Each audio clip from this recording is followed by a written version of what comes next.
Bueno, muchas gracias. Buenas tardes a todos.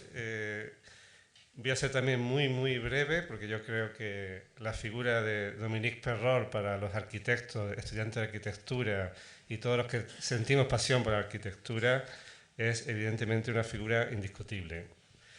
Agradecer enormemente el esfuerzo que ha hecho el Centro Pompidou por traer a este magnífico arquitecto.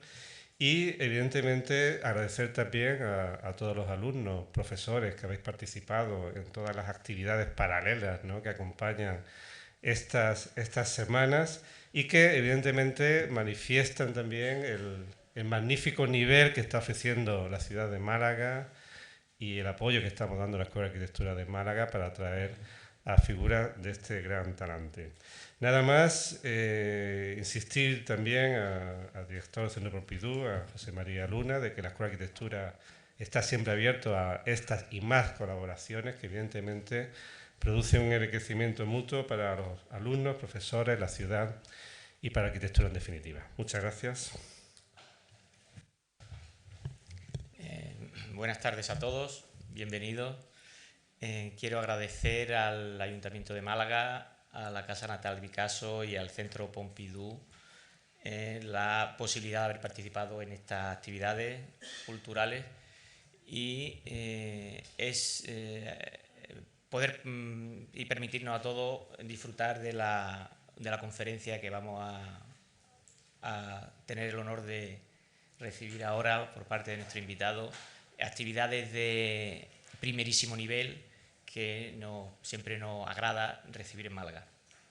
En cuanto a nuestro invitado, Dominique Perrol, darle mi más sincera bienvenida en nombre de los arquitectos españoles y sobre todo de los malagueños a quienes represento. Y simplemente esperar que tenga oportunidad de conocer Málaga un poco y poder disfrutar de esa amabilidad que esta ciudad le brinda a todos los visitantes. Me gustaría trasladar al ayuntamiento por parte del colegio que se están confirmando el buen matrimonio entre la ciudad de Málaga y el Centro Pompidou. Esperamos que ese fruto del que estamos participando ahora sea fructífero, sea más duradero en el tiempo y llegue a confirmarse como una relación a largo tiempo, ¿no?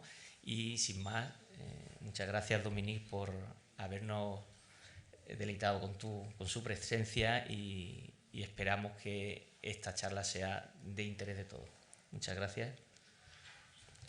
Bueno, voy a proceder a la presentación de rigor. El currículum de Dominique Perrol lo conocéis de sobra. Destacaría sobre todo un dato que yo creo que a nuestra generación de arquitectos nos impresionó y nos marcó en nuestras ambiciones equivocadas, que fue el logro de ganar el concurso para la Biblioteca Nacional de Francia con 36 años.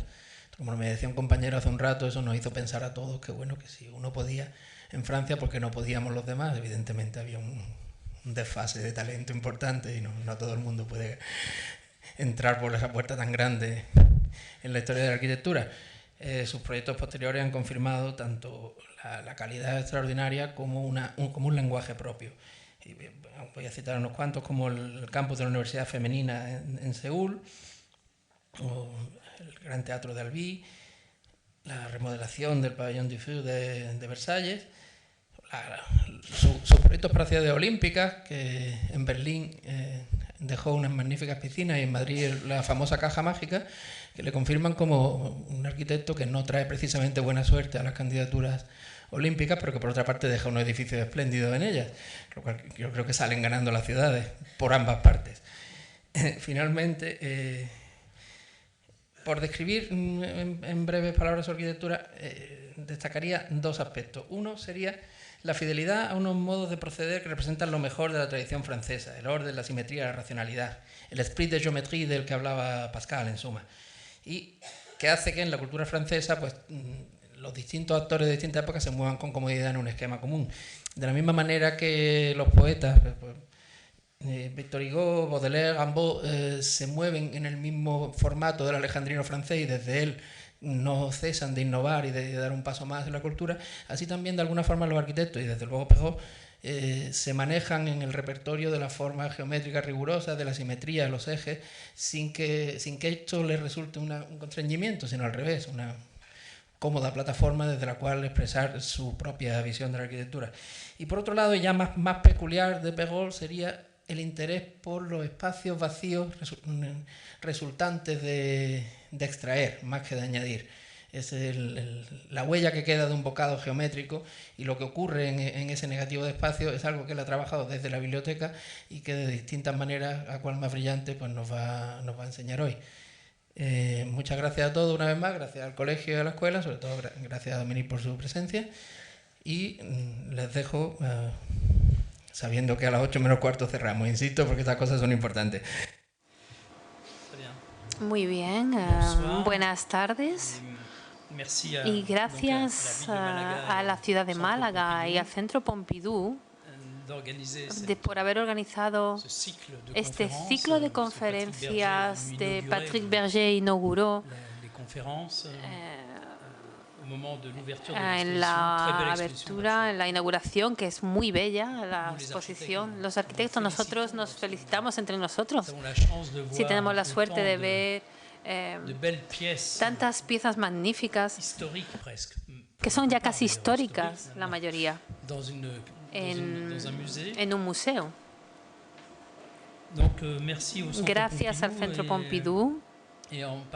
Y concretamente he visto que estaba la maqueta de la biblioteca, que es una pieza excepcional hoy en día, porque es la maqueta que presenté al concurso. No sabía dónde estaba, que creía que estaba en la Biblioteca Nacional, pero está en la colección del Centro Pompidou. Bueno, puede que sea mejor, porque viaja, hoy está en Málaga, y eso es una suerte. Os voy a presentar varias cosas, dos tipos de trabajos que son trabajos de investigación. Una investigación que es importante, que hemos llamado Groundscape, un poco extraño la denominación, pero no hemos querido denominarla underground o basement o cour anglaise o subsuelo, patio inglés. Hemos preferido orientarnos hacia esta noción del paisaje del suelo, como el landscape. Es un trabajo importante que nos ha permitido poco a poco formar y reunir mucha información y poner en perspectiva distintos proyectos. Aquí tenéis una imagen de la exposición que poco a poco hemos organizado en nuestras oficinas, en nuestro estudio, para presentar este trabajo. Y luego os mencionaré el libro que surgió de este proyecto, que es el resumen de todas las investigaciones y citas con Frédéric Milles-Garreau, que es uno de los comisarios de arquitectura más famosos de Europa y que colecciona muchas piezas de arquitectura, por ejemplo, la maqueta de la Biblioteca Nacional. Una imagen para comenzar, que es el infierno de Dante, para decir que la noción del suelo y del subsuelo, más exactamente, es una noción que nos asusta. No es nuevo desde la antigüedad. Construimos, nos ocupamos del suelo, lo ocupamos, pero en condiciones que son muy a menudo relacionadas con una visión, un momento dramático de la vida. La idea aquí se centra en llevar a cabo una investigación para resaltar que el suelo no es una superficie de separación, pero más bien un lugar de recursos. Por ejemplo, este es un proyecto de hace 30 años que propuse para el campus de la Universidad de Angers. Hoy se llamaría el Learning Center, el centro de aprendizaje. 30 años más tarde se encuentran zonas de estilo un poco japonés, en ese campus. Estamos en la fase, en el plano horizontal, el suelo está por debajo, el subsuelo, pero hay una relación con la topografía, que es una relación interesante porque permite que convivan varias capas. Esas capas pueden dividirse en distintos espesores, pero esas capas hacen que resurja el suelo como un material. Evidentemente es el opuesto a la zona o al aire. El aire es gaseoso y el suelo es sólido, es materia. Los artistas como Michael Heiser han demostrado ya que el suelo era un lugar que permitía comprender la geografía y que permitía también una relación muy enraizada con el paisaje. Lucio Fontana hace nacer la tercera dimensión de una superficie plana cuando corta una tela. El lienzo se convierte en un lugar de espesor y en la pintura ya no es una superficie, es un volumen. El trabajo que hemos desarrollado para la Universidad de Seúl, la femenina de Seúl, es un trabajo que se refiere al arte contemporáneo, pero sobre todo se refiere a la relación entre un campus y una ciudad. Aquí podéis ver su ubicación antes del proyecto. Todo lo que veis es el campus. Y esta es la propuesta de proyecto. De hecho, la idea era reconstruir la topografía original del campus. Estamos en Seúl. Es una ciudad muy interesante porque está construida sobre colinas, pero las colinas no están construidas sobre la cima. Hay naturaleza en sus cimas y las colinas en los valles son los que se han construido. Y la idea es reencontrar esa geografía, esa topografía, construyendo no un edificio, pero construyendo un paisaje. Es una universidad femenina. Eso es muy importante, es cristiana también. Se creó hace más de 125 años por misioneros americanos que querían enseñar, educar a las concubinas del emperador, de modo que al principio eran 7 u 8 y hoy son 25.000 estudiantes en el campus. Es un campus muy grande, es muy importante. Y las presidentas, porque no hay presidentes, no hay rectores, hay rectoras en esa universidad,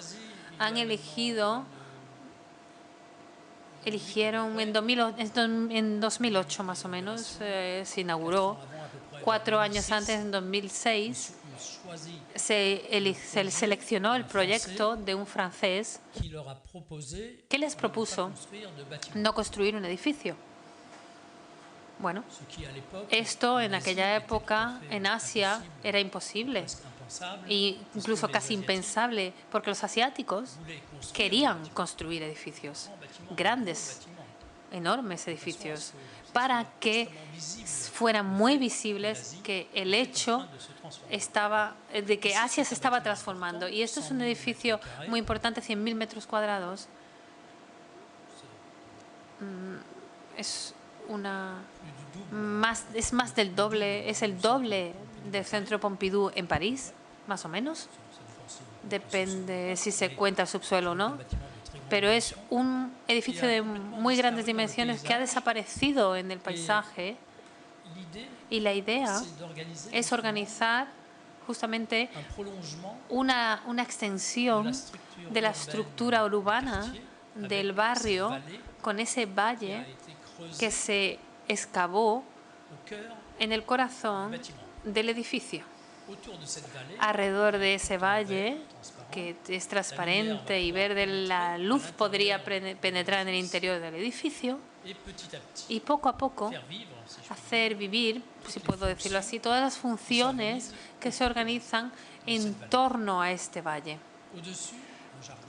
Por encima un parque que completa el parque existente, ya existente, y que recrea el paisaje que nos podíamos imaginar en su origen, en sus inicios del campus universitario. Contamos, de hecho, con una dialéctica entre la naturaleza y la arquitectura. Aquí está la naturaleza artificial porque se ha construido sobre el tejado del edificio. Tiene relieves como el terreno, pero también tiene poliestireno. Hay un gran espesor de poliestireno que protege el edificio y que permite también aligerar el peso de la tierra, porque esa forma a veces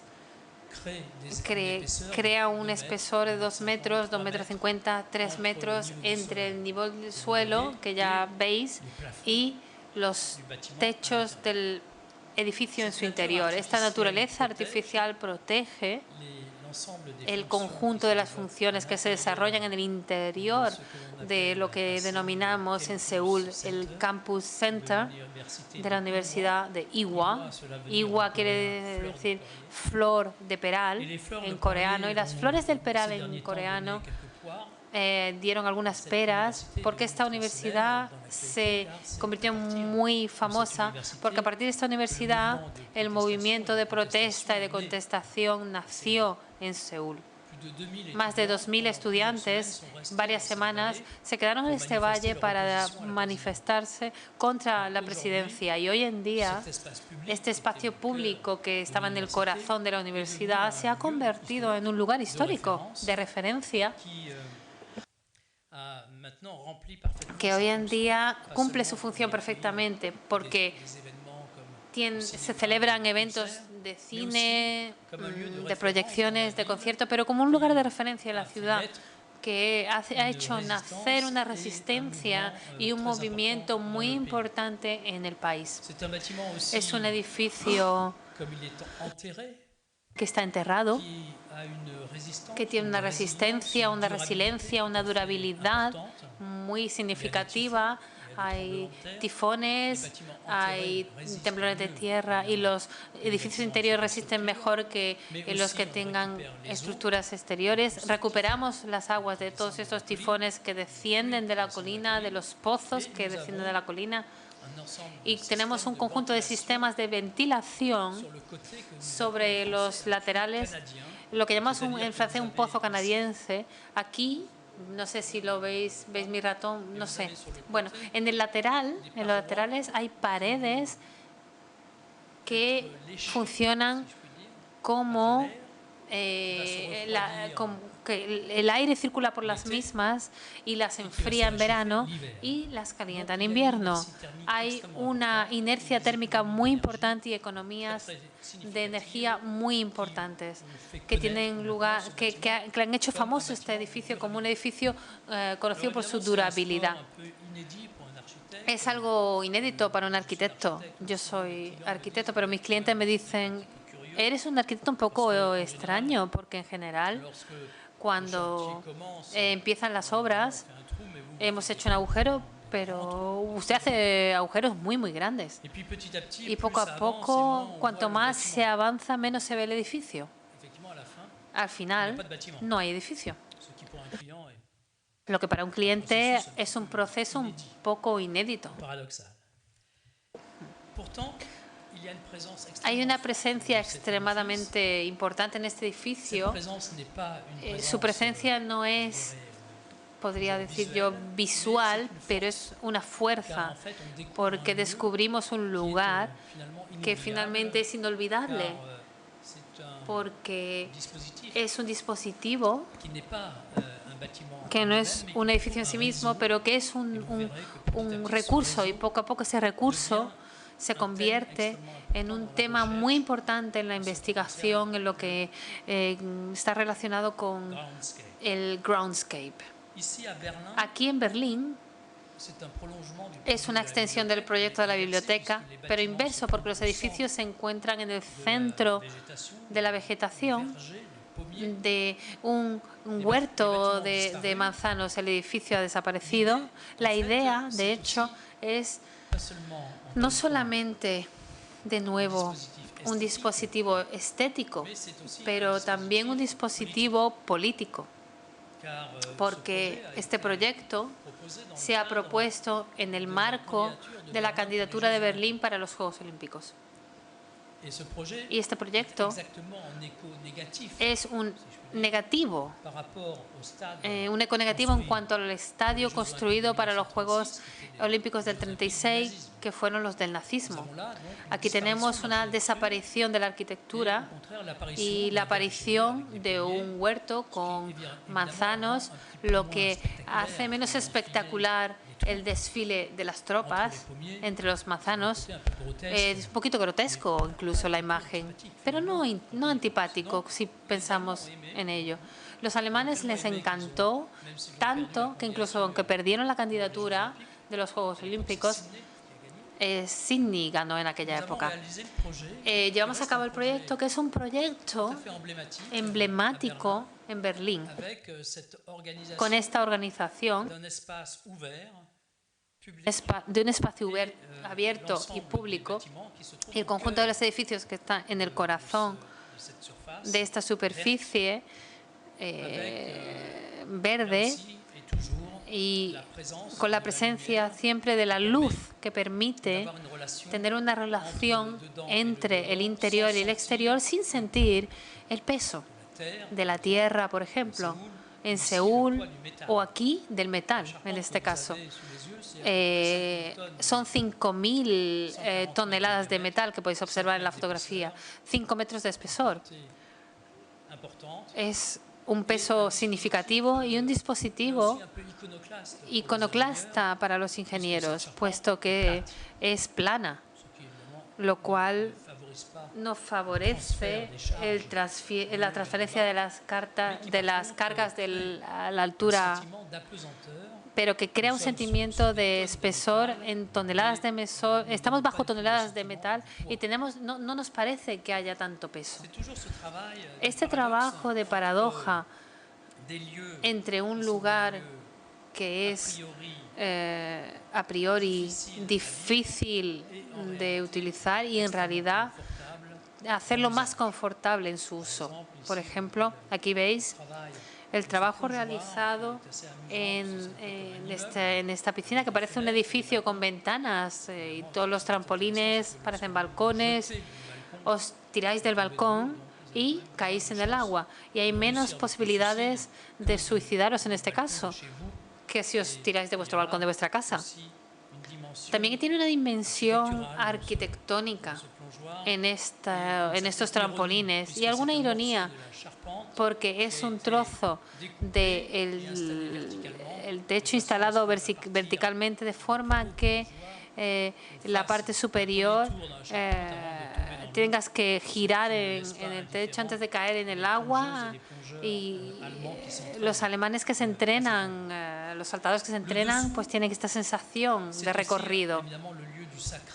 También está lo sagrado. Desde siempre, subsuelo, hay referencias extraordinarias que ya conocéis, dibujos y lugares míticos que hacen referencia en este subsuelo a lo sagrado. Aquí tenemos un santuario, un boceto en el sur de Francia. Intentad interpretar este trabajo de relación entre el suelo, el subsuelo, proponiendo una iglesia incrustada en el subsuelo con referencias magníficas como la de Etiopía, que esta es una maravilla, como podéis observar. Aquí hemos elevado los pilares de la tierra y hemos recortado un fragmento y hemos introducido un lugar de peregrinación y un lugar de conciertos también en el subsuelo. La intención nació por la presencia de una santa que habitaba en una pequeña casa que está un poquito abajo. Os la voy a señalar aquí. Y esta santa vio a Cristo varias veces y se le apareció la Virgen que, bueno, cada uno tiene los clientes que puede y que merece. Así que a ella la Virgen le encargó que construyera una iglesia. Bueno, así que ella construyó una iglesia, que es la que veis allí arriba. Así que esta santa, que tuvo cierto éxito, que sigue teniendo cierto éxito en Francia y en otros lugares, engendró o dio lugar a peregrinajes, y pequeña localidad de Notre-Dame-du-Lot tiene muchas manifestaciones, muchas peregrinaciones que le visitan. Imaginamos el trabajar con sobre esta epidermis del suelo para relacionar la casa de la santa a la derecha con el peregrinaje hacia la iglesia, a cielo abierto, que nos va a conducir el camino de peregrinaje hasta la iglesia de la Virgen, que se encuentra en una zona elevada. En todos esos trabajos, la luz es un elemento esencial. Para llegar a realizar, para construir en el subsuelo hay que cumplir con dos condiciones. Bueno, hay varias, pero sobre todo dos. Una de ellas es luz y volumen, espacio. La luz, espacio, el espacio, la luz. Bueno, son los dos elementos de la arquitectura. Si no hay espacio, si no hay luz, si no hay luz, no hay espacio. Y no hay arquitectura, de modo que no hay nada que ver. De modo que el trabajar en el subsuelo fuerza a los arquitectos a hacer arquitectura. Eso ya es un primer paso, pero fuerza a los clientes a acompañar al arquitecto que hace arquitectura. Porque sin eso el arquitecto construye un edificio que no se puede vivir en él. No tiene elección. Cuando está en el subsuelo no es como cuando estás en una superestructura que haces diseño arquitectónico. ¿Ahí funciona o no funciona? Hay lugares arquitectónicos con una arquitectura en sí y que pueden habitarse. Habitarse no significa dormir, que se pueden utilizar. O no hay bastante luz, no hay bastante volumen y no funciona. En ese caso, eso es un contraste bastante interesante entre el cliente y el arquitecto. Puede crear situaciones que permiten presentar lugares inéditos. Por ejemplo, aquí, 30 metros de altura en la biblioteca con esta iluminación natural a nivel de la explanada, y se baja a la sala de lecturas. Parece que el infierno de Dante es los mismos colores. Se desciende de forma relativamente vertical, pero vamos a salir a un jardín que es un jardín del Edén, una especie de paraíso, donde no hay ni Adán y Eva, no hay algunas fresas que han traído los padres. Pero un trozo de naturaleza, como deseó Mitterrand, virgen, no tocado por el hombre. Un proyecto que se convirtió en algo muy célebre para Santiago de Compostela, el proyecto que Eisenman ganó. Y aquí la idea era responder de forma crítica. Todas estas respuestas siempre tienen un elemento crítico, en general y en concreto cuando se realizan. La dimensión de la ciudad de las artes, como se llamaba en aquella época, tiene la misma dimensión que la Catedral de Santiago de Compostela. Bueno, es simpático como asunto, pero cuando empiezas así, ya sabes que no va a funcionar. De modo que la Catedral de Santiago de Compostela es la Catedral de Santiago de Compostela. Alrededor de la misma está Santiago de Compostela. Y la Ciudad de las Artes está en el exterior de la ciudad, en la periferia, sobre una colina. Y la idea era utilizar esta colina como una fachada para el edificio e introducir en esta colina luz como si fuera una pirámide egipcia y hacer convivir en la misma, hasta unos 80 metros de profundidad, un conjunto de funciones culturales, galerías, bibliotecas, sala de conciertos, etcétera, en torno a un prisma de cristal con espejos y con... no es la pirámide del Louvre, porque es un instrumento. No se entra por el prisma, se entra del lateral, por la colina, y el prisma hace vivir al conjunto del sistema a grandes profundidades y siendo de grandes dimensiones, como lo podéis observar. De este proyecto nació otro proyecto más modesto en dimensión, más prestigioso en implantación, en localización, porque es Versalles. Y en Versalles, desde hace muchos años, se sufre una patología, que es que los visitantes comienzan la visita en un lugar del castillo y no llegan a salir. Hay un bucle en la visita y no vuelven a salir en el mismo lugar.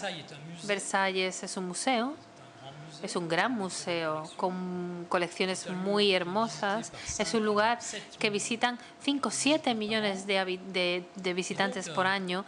Por lo tanto, la cuestión y la ecuación era cómo podemos hacer entrar, cómo podemos acoger a millones de visitantes que visiten las instalaciones del museo y que salgan por el lugar donde entraron, como todos los grandes museos del mundo. Todos los museos se entra en un sitio y se sale por el mismo sitio. Y en Versalles no era posible. ¿Y por qué no era posible? Porque el castillo es demasiado pequeño. Pequeño. Así que había que extender el castillo para ofrecer espacios que permitieran cerrar el bucle.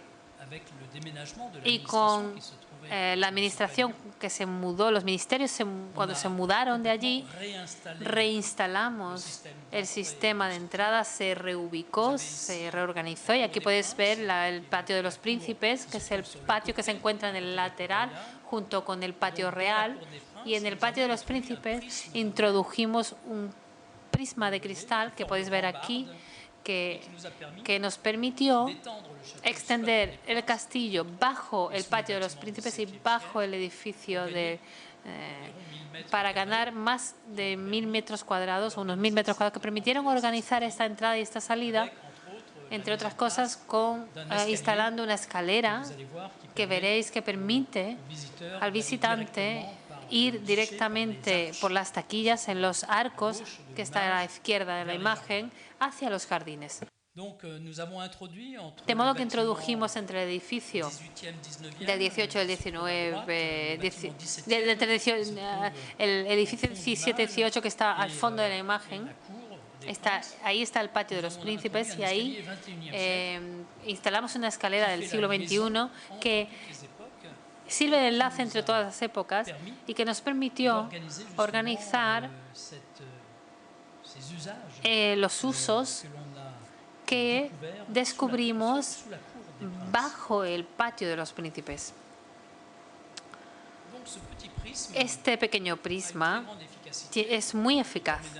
Permite la entrada de luz natural, la tinta de dorado y permite hacer vivir. Aquí esta es la salida, la escalera de salida, entre las distintas fachadas. Y esta intervención es prácticamente invisible y ha transformado el funcionamiento, a pesar de todo, del pabellón. Os voy a mostrar el prisma. Esto de aquí es el prisma.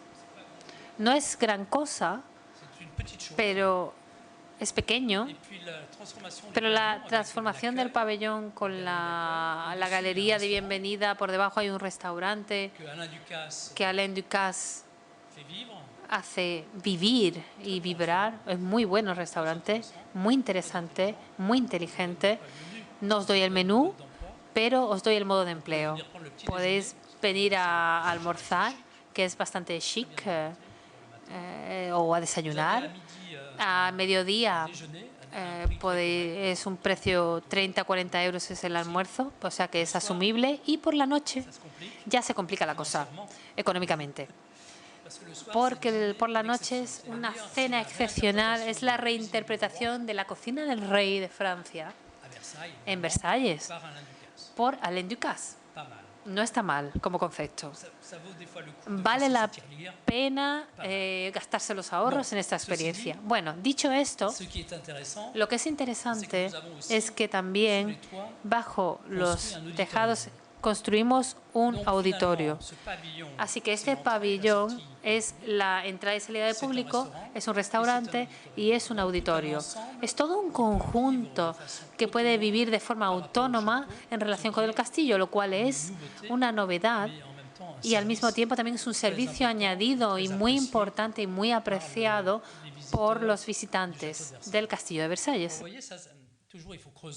Hay que excavar siempre, como podéis ver. Y esto es divertido porque en el siglo XVII eran bastante guays. Y aquí veis la cimentación, hacen una pared en piedra seca y por encima, plom, ponen el edificio y listo.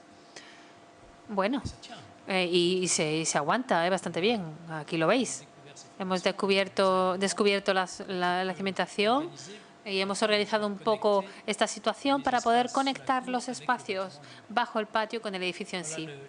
Aquí podéis ver los dispositivos arquitectónicos, la escalera, el prisma de cristal de día y de noche, la salida hacia los jardines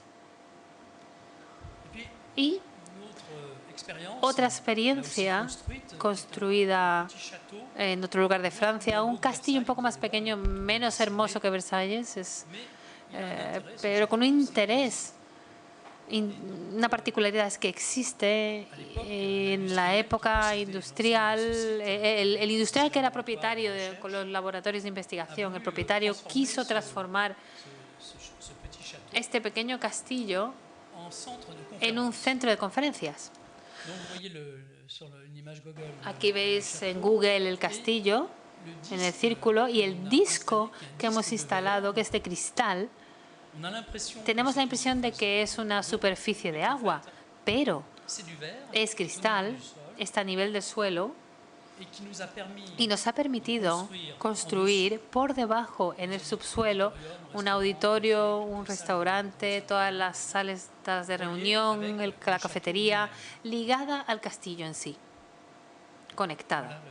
Aquí podéis ver el resultado en el parque, con una relación entre la arquitectura y la naturaleza muy fuerte este lazo en cuanto a percepción y en cuanto a organización. El plano del subsuelo, los pequeños elementos negros son la cimentación del castillo y en periferia tenéis el conjunto del sistema de las salas, de los restaurantes, de los cafés, etc.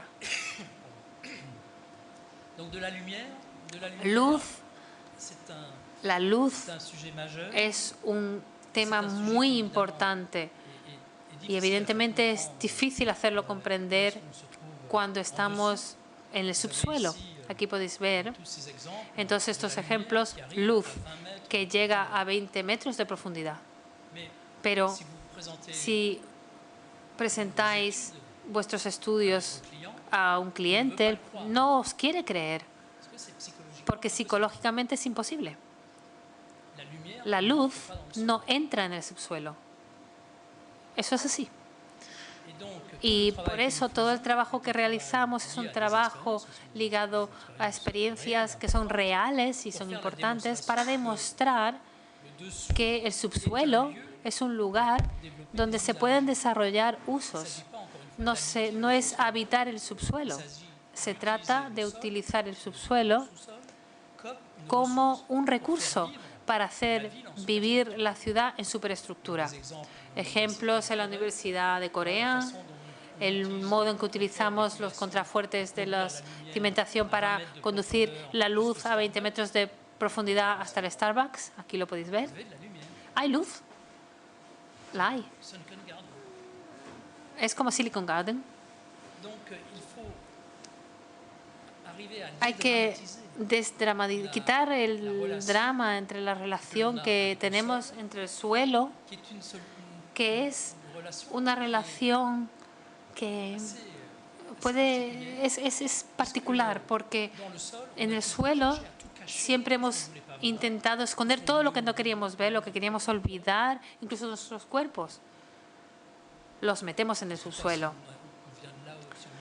No sabemos si venimos, si volvemos.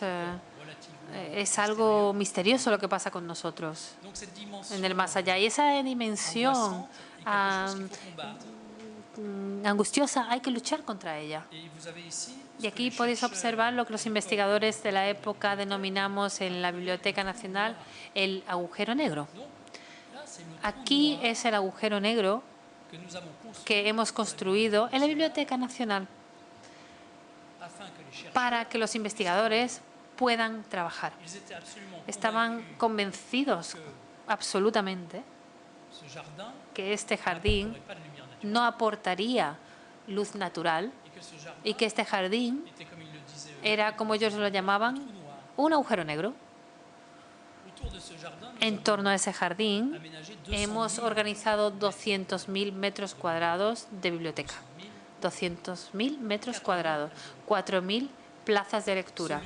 Este lugar es un lugar es una prueba, porque con el tiempo que ha pasado ya se ha demostrado, ha habido muchas polémicas y mucha gente me ha dado las gracias por haber conservado el jardín y haber construido la biblioteca en torno a ese jardín. Es una dimensión psicológica de la relación con la naturaleza. Cuando vemos árboles, pensamos que es la naturaleza, y cuando vemos el suelo, pensamos que es el lugar del infierno.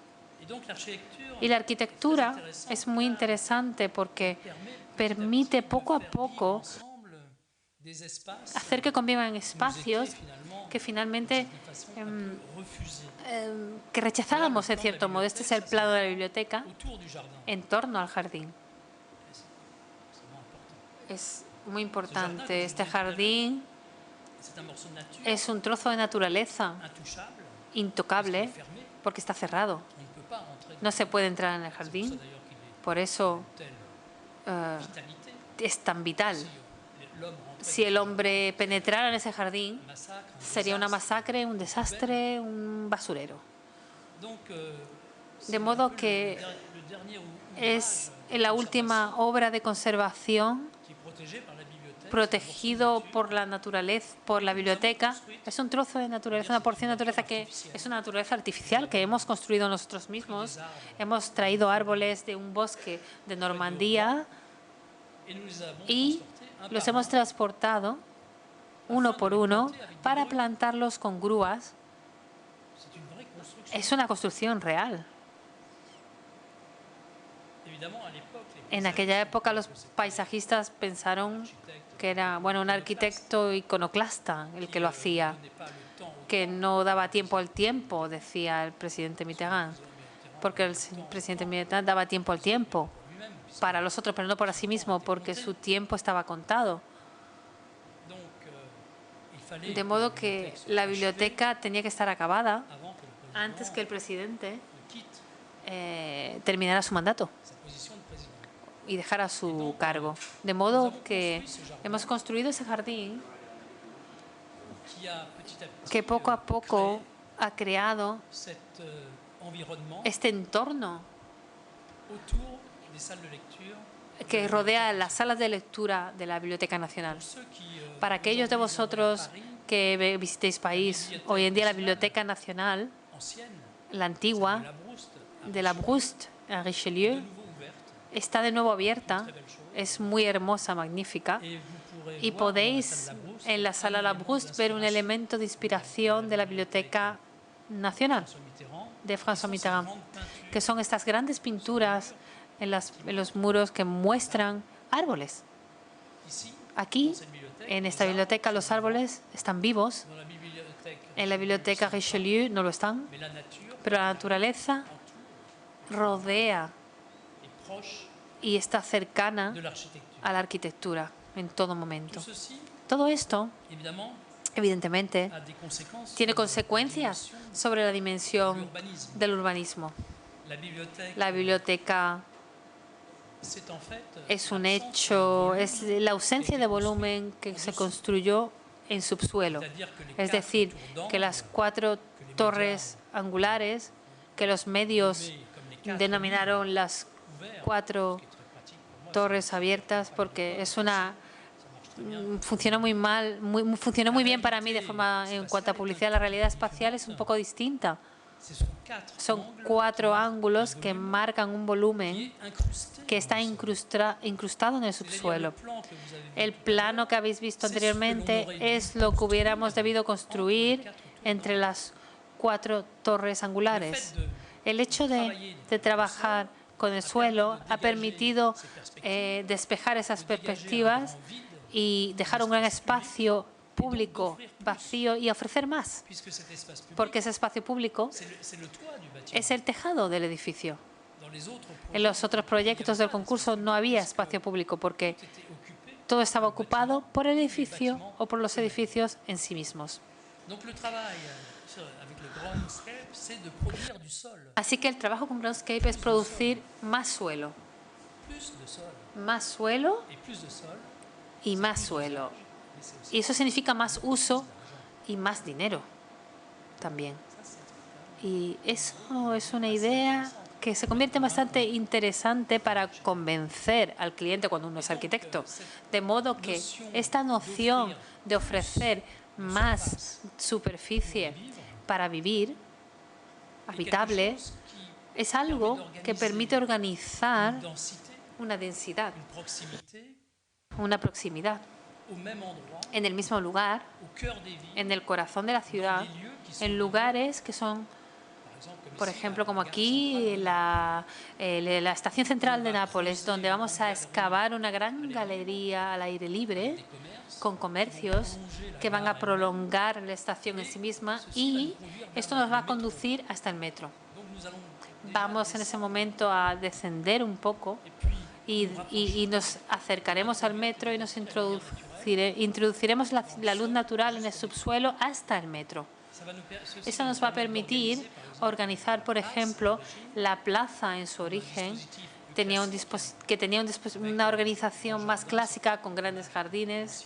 Esta imagen es un poco antigua, pero todo este paseo que vemos aquí en la imagen prolonga el tejado del ingeniero Nervi y que acompaña no solo a los viajeros del metro, pero también lleva el tramway, que organiza las relaciones con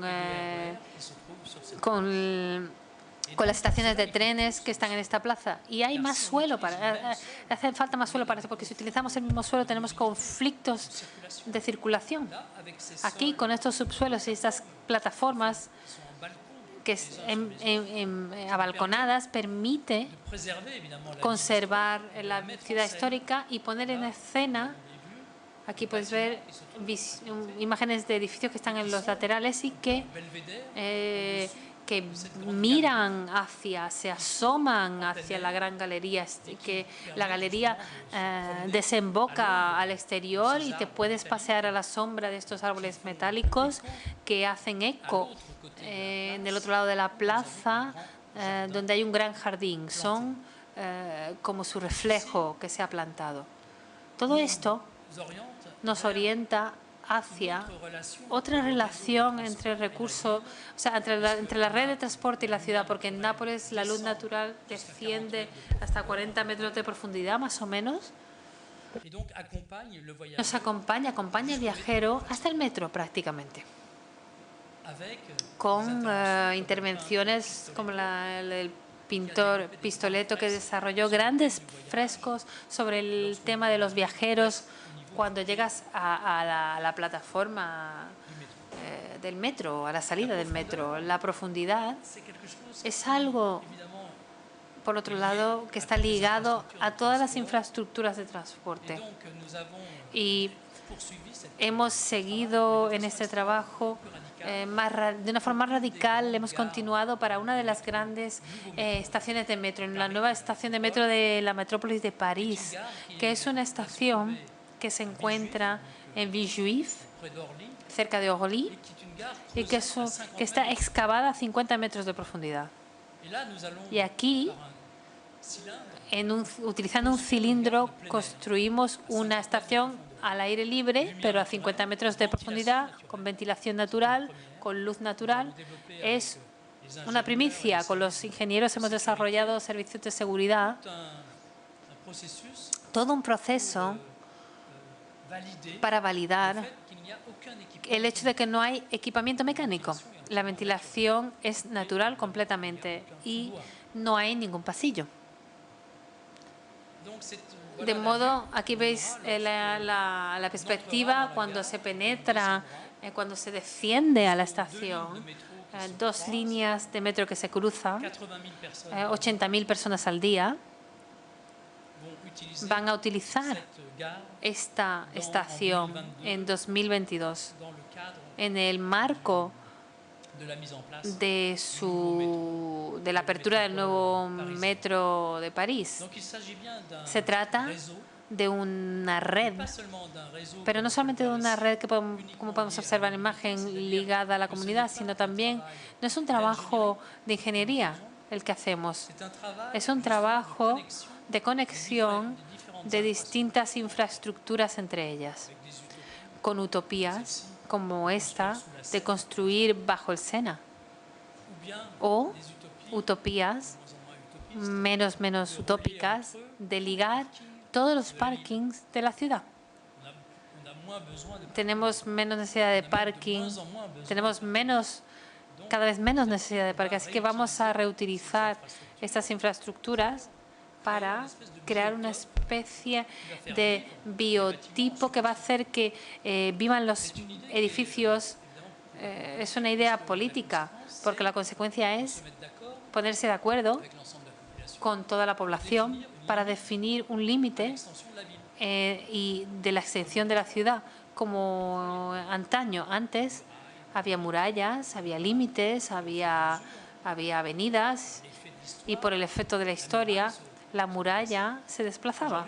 Hoy en día no podemos detener la extensión y el desarrollo de las metrópolis. La métropole parisienne, c'est 60 km de diamètre.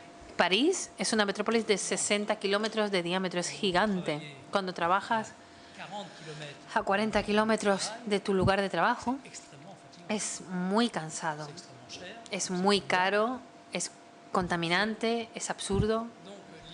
Así que la idea es densificar la metrópolis creando una red, pero no una red de ingeniería, una red viva que conecte el subsuelo y todas las instalaciones del subsuelo con la superestructura exterior.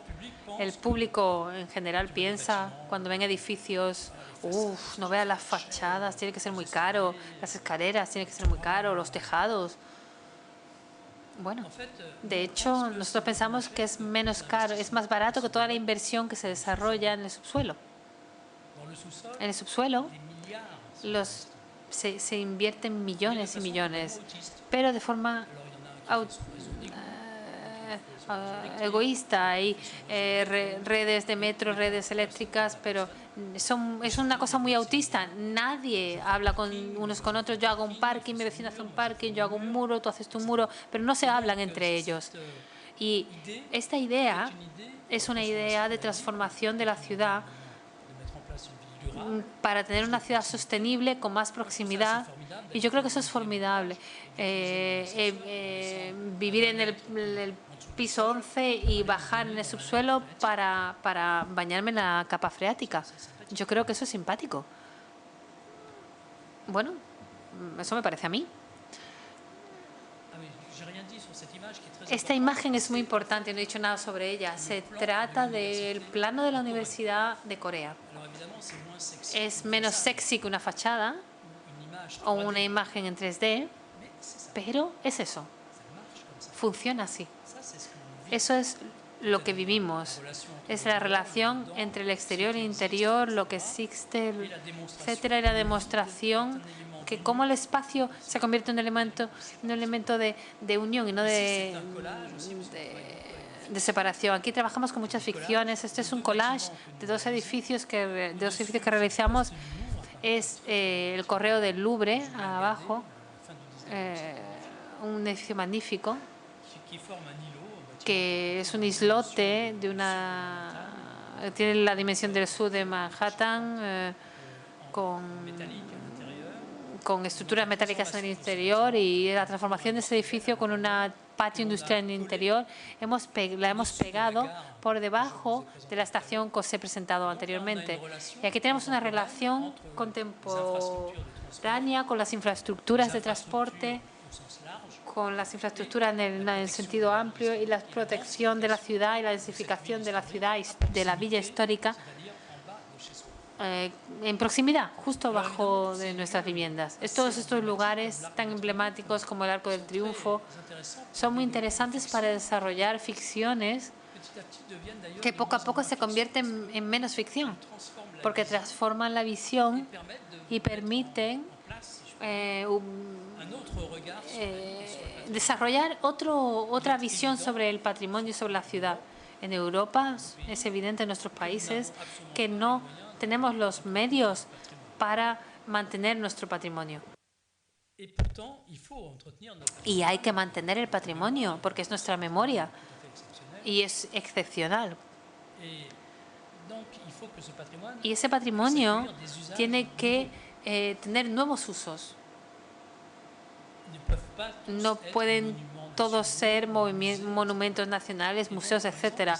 Y aquí, por ejemplo, la idea es dar una nueva dimensión a la memoria y al Arco del Triunfo, pero en torno al arco, reorganizar las 6 estaciones de transporte que hay bajo la Place de l'Étoile y desarrollar un conjunto de galerías que permitirían rodear la Plaza de l'Étoile por el subsuelo, con 12 salidas posibles que estarían en la lógica del plano y que nos permitirían concluir el exterior de los Campos Elíseos con esta naturaleza.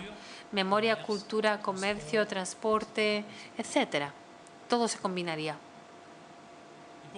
Y para concluir, rápidamente, porque podría tener otra conferencia sobre este tema, pero os voy a mostrar un proyecto que es un proyecto muy importante para París y para la metrópolis parisina. Es un proyecto ligado a un encargo del presidente de la República y de la alcaldesa de París sobre la renovación o la regeneración de la ciudad. De la Ile de la Cité, es el corazón de París, es de la región parisina. L'Île de la Cité es un lugar excepcional por su historia, por su geografía, pero que ha desaparecido del mapa completamente. Ya nadie sabe lo que es la Île de la Cité, dónde está.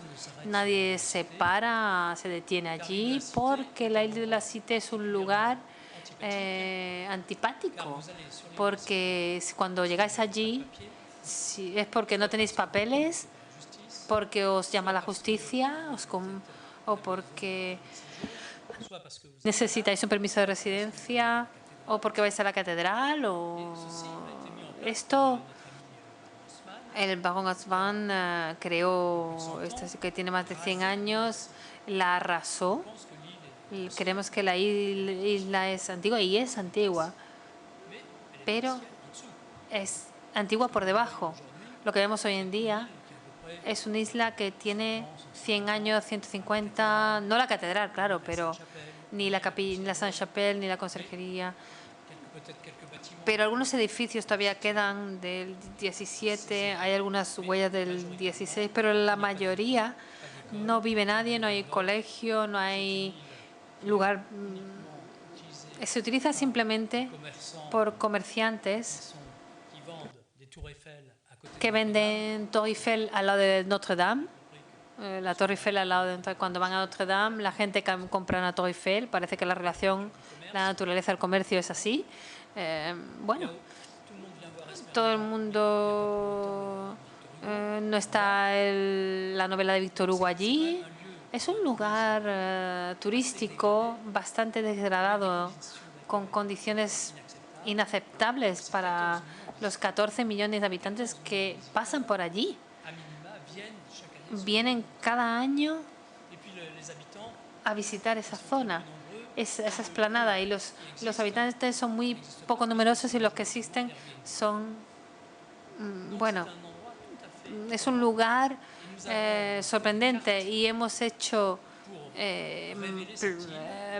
planos para revelar esta isla, y es un trabajo que se ha hecho con Philippe Belaval, que es el presidente del Centro de Monumentos Nacionales. En la isla hay 3 monumentos nacionales: Notre-Dame, la Sainte-Chapelle y la Conciergerie. Y este tándem entre una institución estatal que dirige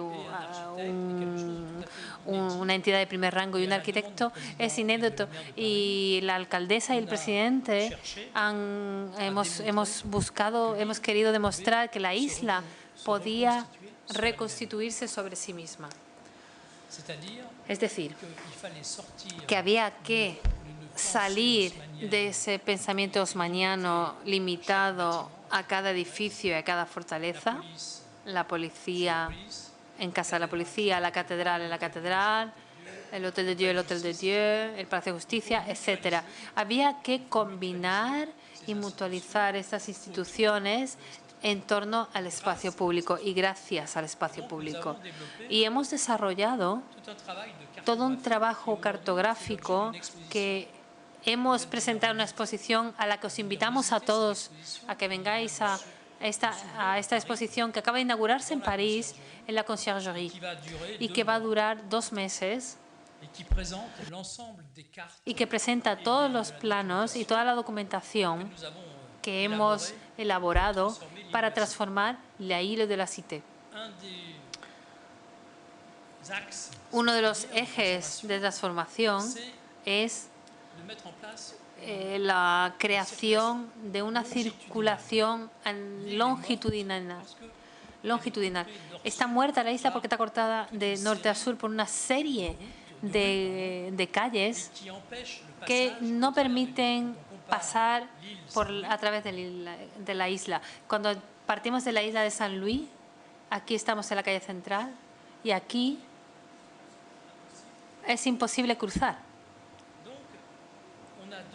De modo que hay 2 objetivos: el objetivo de hacer renacer un solo territorio, de considerar la isla como un solo y un monumento en su conjunto, de forma en que crucemos la arquitectura y que estas arquitecturas estén en relación más abierta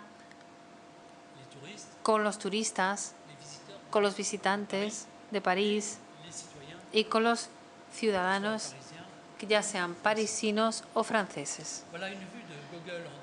Aquí veis una imagen de Google en 2040, porque el objetivo es 2040, y algunas imágenes poco conocidas que ilustran aquí en 1924 la esclusa. Y había un uso muy distinto en aquella época de los 2 brazos, los 2 ramas del Sena.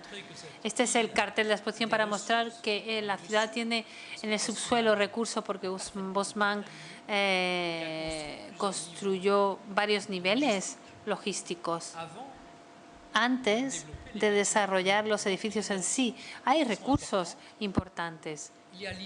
Está la idea de mutualizar la isla, y el presidente solicitó una conferencia y como las Naciones Unidas, una mesa que reúna el conjunto de los socios y de los copropietarios de la isla.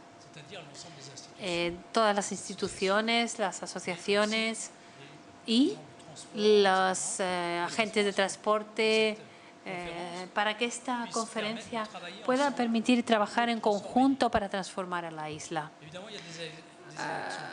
Hay elecciones pronto, pero podemos pensar que tras las elecciones la isla de la Cité seguirá estando ahí. Y por ello el tema continúa estando ahí. Habrá que tratarlo igual algunos se centran más hacia la policía, la justicia, la catedral, el espacio público, pero habrá intervenciones públicas en esta isla para transformarla y permitirle regenerarse.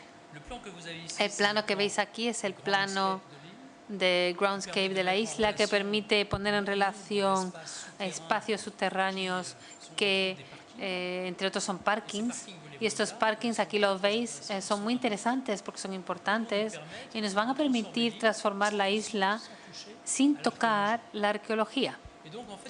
Y intervenimos en 3 capas: la capa del subsuelo, la capa del espacio público, que está invadida abusivamente por el Estado y por la policía sobre todo.